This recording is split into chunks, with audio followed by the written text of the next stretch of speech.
ప్రమాదవశాత్తు రోడ్డు ప్రమాదంలో గాయపడిన BC welfare association national secretary Banala Ajay Kumar ను తన నివాసంలో ఆయనను డాక్టర్ అరుణ్, నీలం వెంకటేష్ కలిసి పరామర్శించారు. అజయ్ కుమార్ త్వరగా కోలుకోవాలని డాక్టర్ అరుణ్ కుమార్ కోరారు. ప్రమాదవశాత్తు రోడ్డు ప్రమాదంలో గాయపడిన అజయ్ కుమార్ ను national BC coordinator doctor Arun పరామర్శించారు. అనంతరం అజయ్ కుమార్ మాట్లాడుతూ గత బ్రిటిష్ కాలం చేసిన కులగణన తప్పితే కాంగ్రెస్ పార్టీ 70 ఏళ్ల నుండి ఎటువంటి కులగణన చేపట్టలేదని, ఇటీవల రాష్ట్ర ప్రభుత్వం కులగణని అనుకూలమని చెప్తూ నామాత్రం జీవో పాస్ చేస్తూ దానికి ఎటువంటి చట్టబద్ధత అయినా వ్యాఖ్యానించారు.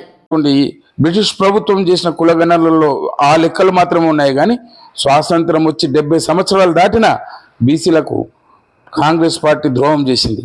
ఇంతవరకు ఎలాంటి బీసీల పట్ల చిత్తశుద్ధి లేని కాంగ్రెస్ పార్టీ గతంలో రాహుల్ గాంధీ గారు కన్యాకుమారి నుంచి కాశ్మీర్ వరకు భారత్ జోడో యాత్ర చేసుకుంటూ భారత రాజ్యాంగాన్ని చేతిలో పట్టుకొని బీసీలకు దేశవ్యాప్తంగా ఓబీసీలకు, బీసీలకు, వెనుకబడిన తరగతులకు, ఎస్సీ ఎస్టీలకు న్యాయం చేస్తానని చెప్పి ముందుకొచ్చి ఈరోజు రాష్ట్రంలో బిల్లు పాస్ చేసేటప్పుడు ఎలాంటి శాంటిటీ లేకుండా బిల్లు ముందల పెడుతుంటే భారత రాజ్యాంగంలో ఏముందనేది రాహుల్ గాంధీ గారికి తెలియదా?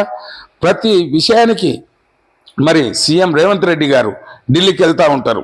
ఒక కార్పొరేషన్ చైర్మన్ ఇవ్వాలన్నా, ఒక ట్రాన్స్ఫర్స్ ఐఏఎస్ ఐపీఎస్లను కేటాయించుకోవాలన్నా, లేకుంటే ఒక ఏదన్నా చిన్న ప్రతి విషయానికి హైకమాండ్ అని ఢిల్లీకి వెళ్తూ ఉంటారు.